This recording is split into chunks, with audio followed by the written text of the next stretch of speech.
You'll never find it again.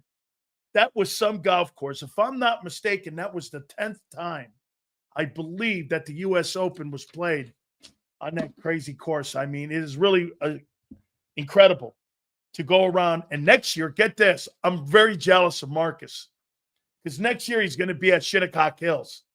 Okay? My friend Phil Sims, I'm going to tell him, Marcus is going to come by. He has a house on the 9th green. So I am going to tell him, hey, listen, if you see my friend, make sure you bring him in and sit him. He goes, I got a porch there too. We can watch. He's got it right on the 9th green. So I'm setting him up for next year's U.S. Open at Shinnecock Hills, which I believe Nicholas won one of his 4 U.S. Opens there. So let's bring in our friend, Marcus Hayes, who was at the U.S. Open this past week in a rainy U.S. Right. So I'm looking at Shinnecock's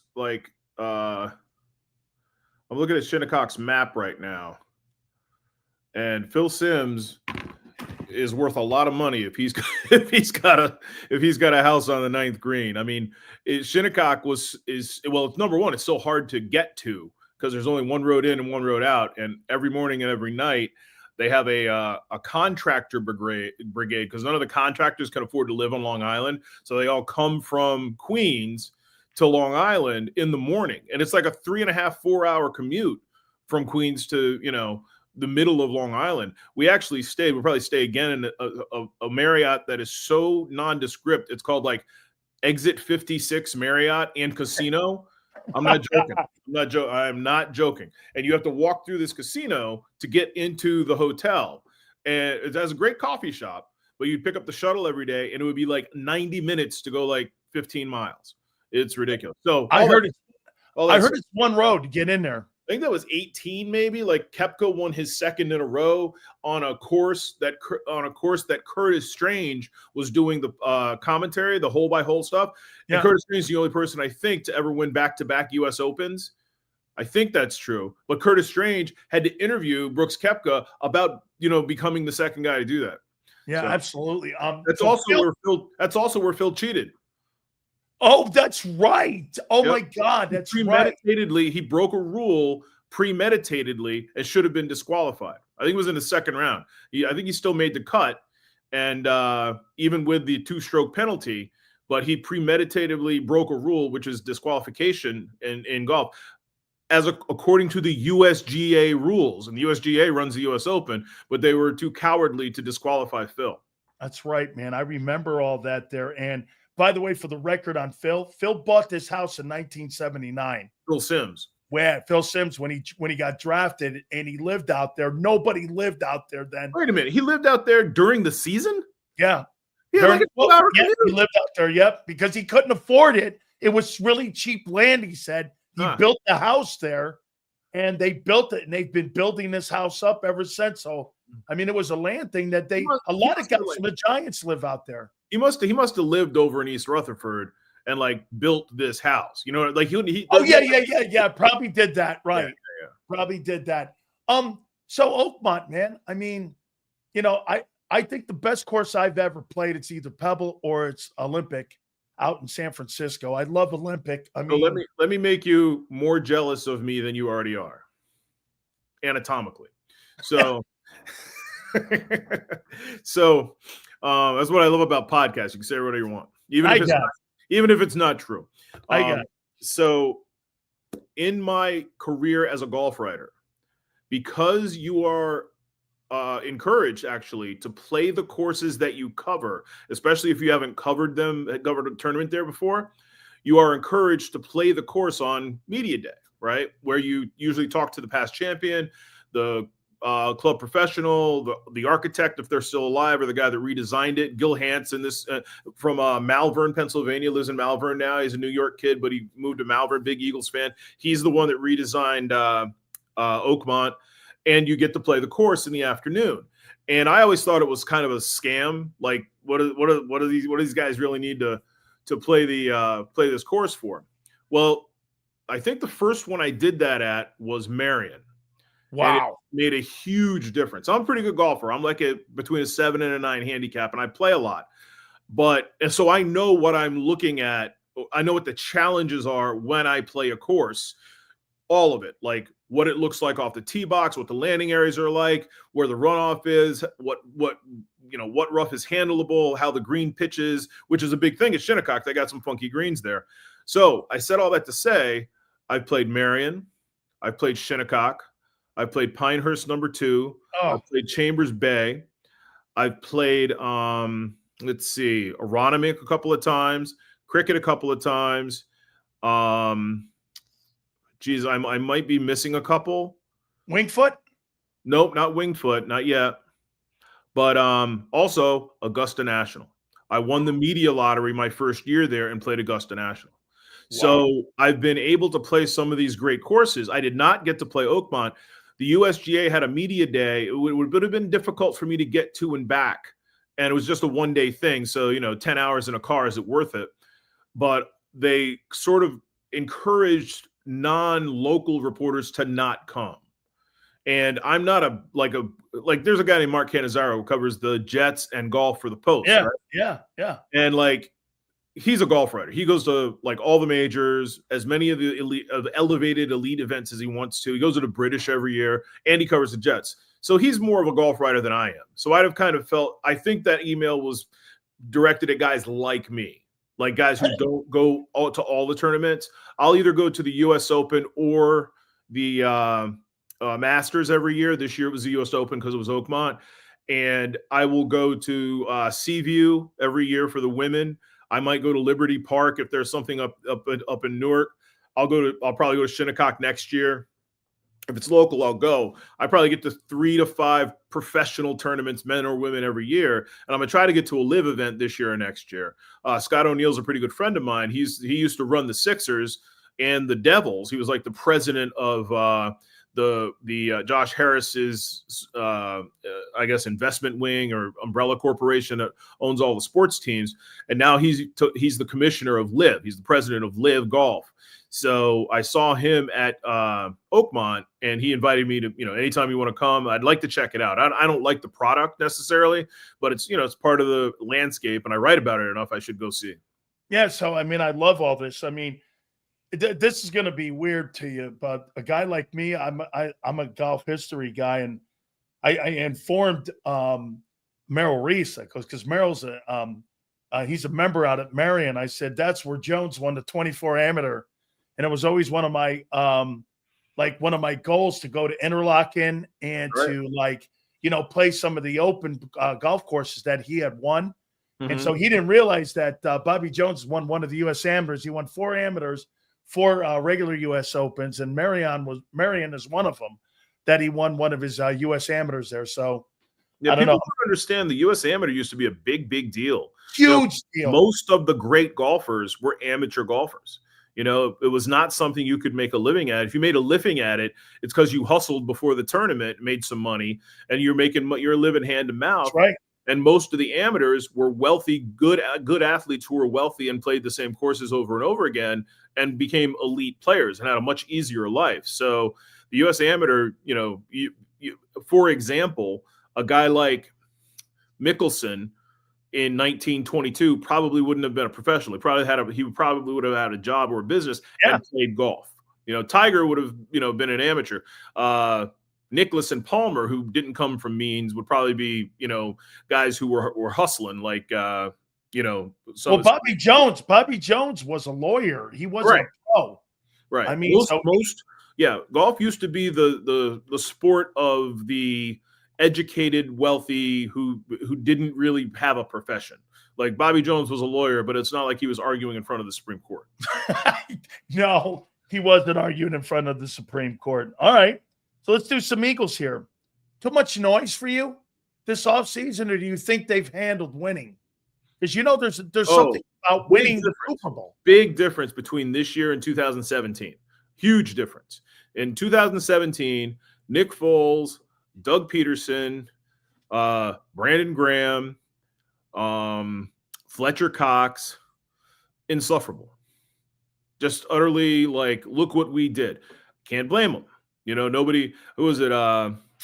Mike Lombardi said that, made fun of them for hiring Doug Pederson the year before. A year later, he wins the Super Bowl. So there was a lot of chip on the shoulder stuff. Nobody was worse than Howie Roseman.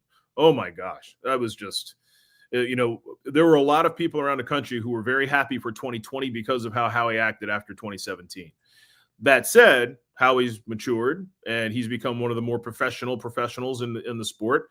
He's not perfect. He wasn't exactly humble or gracious after this past Super Bowl with everybody, but that's never going to change. It's kind of who he is, and maybe it drives him. Maybe it's a good thing, right? But yeah, they're much more grounded this summer than they were in the summer of 2018.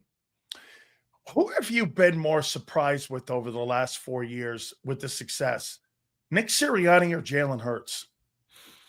Since day one when they got here. Rob Thompson, the Phillies manager. Woof. 2021, nobody knew who he was. Actually, before he got promoted to replace Girardi, Larry Boa told me Rob Thompson was the best managerial candidate who never had a chance. By far, Jalen Hurts. Jalen Hurts has become a much, much better quarterback than he was in college, a much better leader, a much more mature person, a much less petty person. He operates at maximum capacity. He really does. He's one of those guys, one of those people in life that operates at maximum capacity. He reminds me a lot of like Mark Cuban or Barack Obama or who else? TJ McConnell, the backup point guard in the Indiana Pacers. They're getting everything out of life they can get. Like Michael Jordan did that. That's why Michael Jordan was Michael Jordan and why Michael Redd and Michael Finley were not Michael Jordan. One of the reasons. He's probably the greatest athlete, but there are a lot of Kobes out there that never became Kobe. So Jalen is always, I know it sounds trite and cliched, he's always really trying to get better at everything. And he's pretty self-reflective now. He wasn't 2 or 3 years ago, but he's become much more self-reflective. But that's the part of maturing, especially as a man in America. He's been a bubble kid. He's been, he's a Texas quarterback who went to Alabama, who went to Oklahoma, who went to Philadelphia and started at the end of his rookie year. He's been very, very protected and very much inside the bubble that most NFL quarterbacks have enjoyed all of their lives. There aren't many rags to riches stories, starting in the NFL backfield. You get for every Brock Purdy, there are 15 Eli Mannings, 20 Eli Mannings, So, who was a wonderful guy, by the way. I don't mean to disparage Eli. Much better guy than Peyton. So, all that said, Jalen's journey has by far outstripped Nick's. You could argue Nick is coincidental to what they've had, considering what Howie's done. But, to replace Nick, you would have to replace him with somebody like Nick or Doug, who would understand that these strong personalities of A.J. Brown, Jalen Hurts, Fletcher Cox, Jason Kelsey, Lane Johnson, those personalities have to be allowed to flourish. And those personalities would not flourish in a regime that of like Bill Belichick or Chip Kelly, who was very, very sort of distant. There's a real value to emotional intelligence, and Jeffrey Lurie understands that value. And both Doug and Nick are really good football minds. They love teaching football. They're better at teaching football than they are at teaching life, but they think they're really good at teaching life too. But when the less they say sometimes, the better. And the more they allow these guys to sort of be themselves, the better, because the guys they have are pretty good guys. Like, they're pretty good human beings. Like, Quinyon Mitchell is a good dude. Darius Slay, crazy, but a good dude. What's his face? Jalen Carter, again, a little crazy. Fletcher Cox, a little crazy. Very similar guys, by the way. Good dudes. So are you saying that you believe that Doug could have done exactly what Nick Sirianni has done right now? Yeah, Doug's probably a better coach than Nick. He got a lot more out of a lot less than Nick did. And his offensive and defensive coordinators were not anywhere near the quality of Nick's in winning a Super Bowl. I mean, Doug has his limitations and shortcomings too, but I believe certainly it's an interesting question. Like, say they don't give in, say Jeffrey and Howie don't give in to Carson and fire Doug. Okay. Because that's why Doug got fired. If Carson wanted Doug to stay, Doug would have stayed. if Carson had been traded first, I think Doug probably stays. But the timeline was, season ended, big meeting. Doug says, I want to hire my coaches. Carson doesn't stick up for him. He's gone. Then Carson says, I still want to get traded. So it'd be interesting to see how this would have all played out if this was Doug's, ninth year in Philadelphia. Would they have gone back to the Super Bowl? Because at that point, Doug's a Hall of Fame coach. 2 Super Bowl wins and a Super Bowl appearance. He's going to the Hall of Fame. If I told you 20 years ago Doug Pederson was going to be a Hall of Fame NFL head coach, you'd have put me in a straitjacket. Yeah, no, I mean, so you're saying, do you believe that if Doug was the head coach in 22 against the Chiefs, they win that game? No. I mean, they lost the game because Jalen Hurts fumbled the football in first half. Okay. That's the play. I mean, that was the biggest play of the, they had some penalties. They got beat on defense. There were some issues that happened, but the biggest play of the game is Jalen Hurts dropped the football when he saw a guy running at him, and that guy picked it up and scored, if I'm not mistaken, or they picked it up and returned it, and it turned into a touchdown, one of the two. I can't remember. I mean, Doug's not going to help him. It was a scoop and score. Was it a scoop and score? It was a scoop and score. Yeah. So no, I mean, yeah, Doug's a very good football coach. You give him a quarterback, and you give him a quarterback and some grown men to coach. He's fine. I don't think Doug is going to win a lot with young guys, but I think he could have, coexisted with Vic. Assuming everything else is equal.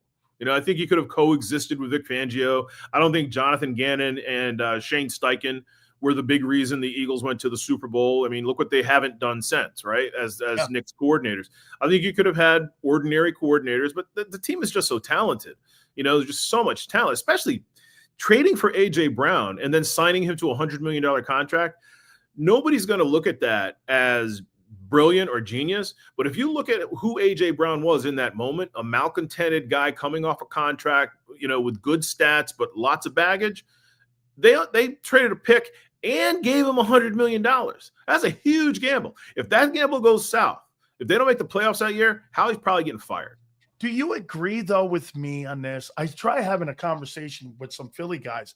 So wait a minute. The year previous, they draft a guy 10th overall at wideout. The next year, they trade a first-round pick for the guy. My contention is they never thought A.J. Brown was going to be that guy, because at the end of the day, I mean, are you telling me you draft a guy number 1 to be a number 2? Is that what you drafted? Yeah, I will say this. They are astonished that Devontae was as good as he was, as fast as he was. AJ was the finished product. He was TO 2.0, right? Big, strong. I'm shocked how good he is here. Mini DK, right? Mini DK Metcalf. Right. So they think about it this way. They drafted a guy to be the number 2. That's crazy. No, I've never heard that. Look at Cincinnati. Everybody's got 2. You got to have 2. And that's the only way they thought they could have 2 immediately. Just add water. So they didn't know. I think they thought Tennessee was going to trade AJ the year they drafted Devontae, but he wasn't the only option that year. There were other things they could have done, including pick one in the first round. But they were going to get another number 1 or a number 1A wide receiver. Now, you can argue that that's unwise, but this is also the team that drafted a backup quarterback before their franchise quarterback's extension kicked in. All right? So that's what they think is important. You win on the outside. If you look at what they do, they draft edges and cornerbacks, wide receivers and quarterbacks. Okay? So, and defensive ends, edges, and tackles. That's where they spend their draft capital. And they always have. The big difference in the last, I'd say 2 of the last 15 drafts, is that they're starting to look at the interior line a little bit differently. Like they're valuing it more. They drafted 2 defensive tackles in the first round in back-to-back years. Now, there's an argument for you. I think they traded up to get both of them, if I'm not mistaken. Yeah, they traded up to get Davis at 13, and they traded up to get Carter at 9. Yeah. How do you justify that? Yeah.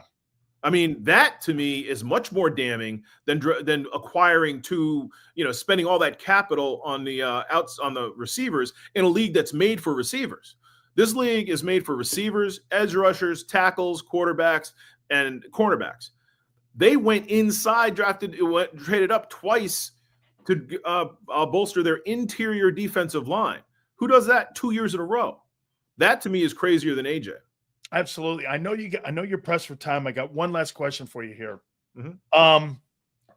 You know, I've gone back and forth with Mark Cuban on text messaging and also on Twitter, or we've been talking about it. I know what guy needs attention more than him, man. I don't dislike him.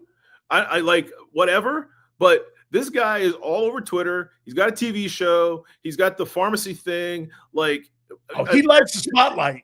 As narcissistic as Musk and Trump are, Mark Cuban is just as. You know? Hey, I'm with you, but tell me this, because he says the same thing to me. Why is it so that I don't care about the NBA Finals right now? And please don't tell me it's small market. Isn't it personality driven? Why I don't. It is not personality driven, because Shai Gilgeous-Alexander and Tyrese Halliburton are two of the best personalities in the last 30 years in the NBA. Okay. This is why you don't care.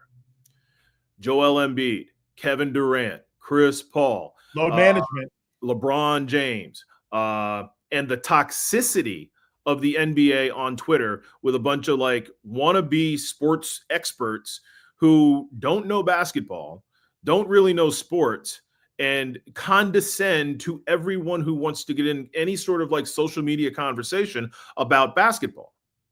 That's the problem. Basketball is toxic from the outside in and the inside out. Name one likable superstar except Steph Curry. I can't. That's what I'm saying. I mean, the most popular basketball player, Marcus, is Caitlin Clark. Absolutely. That's a good point. That's a good point. I would say Steph is probably still more popular across the board, but Steph is likable. You used to have like you could root for guys like Hakeem Olajuwon and Patrick Ewing and Shaq and Kenny and Stephen Francis and Baron Day. Like these guys were just like playing basketball, Tim Hardaway, having fun, not entitled, greedy. What team am I going to? You're a dummy, all that sort of stuff. Now there are no heroes. Steph is a spectacular hero. I'll tell you this. I'll let you go. So I have 3 daughters. They all play basketball. My wife played basketball in college. It's big in our house, right? So like 6 years ago, we were looking for basketball shoes. Couldn't find any for girls because everybody stopped making them except Under Armour, because Steph told Under Armour he wasn't going to sign his next deal unless they started making shoes for girls and women again. Man, all three of my two of my 3 kids now wear Under Armour basketball shoes because they're cut for their feet. The only man I'm jealous of, because he gets to play all these great golf courses and absolutely having some of the best times out there. That was awesome being on at Oakmont. My friend, thank you so much for finding time. You're a girl dad too, from what I understand, and you're also a guy. You work 3, right? So I am too. Oh, okay. So yeah. Oh, yeah, absolutely. Hey, there's no doubt. I'm the wagon carrier, and I'm also the guy who gets the water for the rugby games. Oh, absolutely. Yeah. I got one of those tents, wagons. Yeah, and, we got a wagon. Foldable chair. Those foldable accordion chairs? They stay in my van. They stay in my minivan. I got 3 of those. We got canopies. We got wagons. Yep. We got a brand new industrial wagon. This is all I do. Thank you so much, Marcus. My pleasure. Good to talk to you, Dan. You bet. One of my good friends there, Marcus Hayes. I love it there, man. That's great stuff. As always, he's right, man. Load management. By the way, I wrote something down. Doug Pederson would do the same job, not better. Hold on. That's a soundbite. Marcus Hayes says that Nick Sirianni would not do as good a job as Doug Pederson if Doug was still the coach of the Eagles.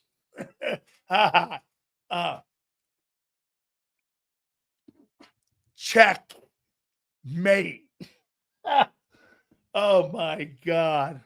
Hey, you know what's great about that? I didn't say it. Little old Marcus Hayes from the Philadelphia Inquirer. And I will do this. Xander, I would like, and I'm going to put this out there, I would like that to have a clip of that take that Marcus Hayes believes that if Doug Pederson were the head coach of the Eagles right now, the team would be even better because he's a better coach.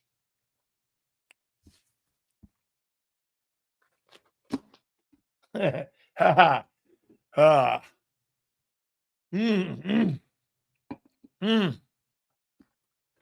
Well, wait a minute now. So we have Angelo. We have Big Sills. And now we have Marcus Hayes, who thinks that Nick Sirianni is a pool boy. Oh, my God. John Morgan's going to join me at 4:30. So wait a minute. Did I hear that right? He said Doug's a better coach. Yeah. Well, man. So I'm not going to lie. My girlfriend has had to put up with my shenanigans. Hey, Kyle, all good, brother. Thank you, dude, for the super chat. Yes, sir, man. Look at this guy here. This guy's lying. Name me a coach who's gone to Jacksonville and done shit outside of Coughlin. Name one. In the last 25 years, since Jeffrey Lurie, since 2000, there's not been a coach. Even dumbass Chip Kelly doesn't have a losing record as head coach. It's not excuses. It's organizationally. You're trying to tell me the Jags are as good an organization as the Eagles are. It's a stupid take. It's a stupid take. You think every organization's the same, and every organization has Howie Roseman. Holy cow. If you're a good coach, you're a good coach. Really? Okay. So when you lose people in your organization, like the Patriots did, you think Belichick's a bad coach today? He's not a bad coach. He lost personnel people, and he lost personnel. The organization suffered because of their success in the end. Name me a coach that has gone anywhere else and won like that. That's a good that didn't have to go through bumps and bruises. Everyone loses people. Okay, so when George Seifert went to Carolina and he went 1-15, what happened? Is he a good coach? What happened? Look at this. Andy Reid. Andy Reid went from the Eagles to the Chiefs. Two great organizations. He didn't go to the Eagles to the Jags or the Jets. Stupid take again. Know your football, dude. The great organizations in football, let me show you who they are. Because guys like that guy right there, Senor, doesn't get it. He never will. So let me show you here. Here are the best organizations in football. Buffalo is not. Miami used to be. New England is. They'll get it right. Baltimore is. Pittsburgh. Cincinnati is not. Cleveland is not. Houston is.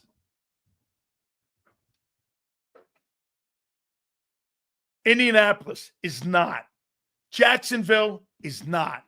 Tennessee is not. KC is. Chargers are not. Denver is not. Raiders are not. NFC, Philly, Washington. I'm got to wait a little bit, another year. Dallas is not. New York is not.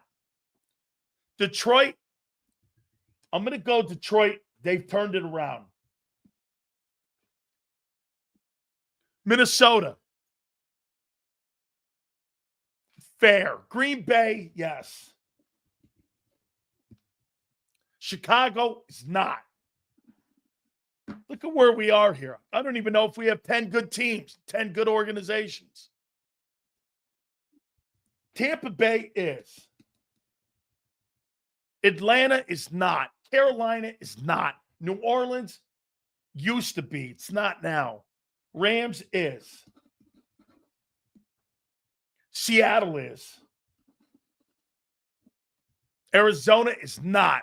San Francisco. So how many teams? 1, 2, 3, 4, 5, 6, 7, 8, 9, 10. 14 of 32 teams have good organizations. The rest of them suck. Okay? What does that tell you? Every job is not equal. There's a chance that Kellen will have success in New Orleans. Why? Mickey Loomis is there, and Gail Benson knows how to spend money. And they know how to put GMs and coaches together. You know why the Jets fail? They can't get the right head coach and GM combination.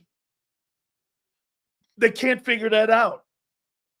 Do you think there's any coincidence in Baltimore that Ozzie Newsome had Brian Billick and then had John Harbaugh? You think there's any coincidence to that? Okay? Always in the playoffs, always around the rim. The Kansas City Chiefs, prior to Andy Reid showing up, were Philadelphia. That's who Kansas City was. They were the Eagles under Andy. That's who they were. And then Mahomes showed up. I mean, yeah, that's who KC was. Are you under some sort of guise that Kansas City sucks and has sucked before Andy got there? It's not true. They may not have gone far. Kansas City, year to year. Chiefs. It's not the case. They had a couple down years in the last 50 years. That's true. They've had a couple. But if you look at the success of their teams, I mean, you can go all the way back to the 70s. 10-3, 10-6, 11-5. From 1990, 11-5, 10-6, 10-6, 11-5, 9-7, 13-3, 9-7, 13-3, 9-7, 13-3, 10-6. They were always a good franchise. They just couldn't put the quarterback together and get that right guy in there. Sills, they've had like 6 awesome seasons. The rest are shit. That's not true. And what did you have prior to the last 7 years? You're making it sound like Philadelphia has been winning fucking games forever. Not true. Neither did you. Neither did you. Kansas City and Philly were the same prior to this last 7 years. You guys were the same. They were good teams. Why? Are you under some opinion that you were a better franchise than the Kansas City Chiefs from the 70s on? You weren't. You weren't. Okay? Whatever. No, I'm comparing him to yours. So let's move on here. Hit the like button. John Morgan's going to join us, by the way, at 4:30 Eastern. So let me ask you this. And let me go down this list here. I got something else I want to do. All right. I started the program out Because I heard John McMullen and Xander talking about Jordan Davis. Let me ask you guys. Right now, the picks. Jordan Davis. You think Jordan Davis was a good pick at 13? Yes or no? And where is he right now ranked? In the top 15 when it comes to defensive tackles.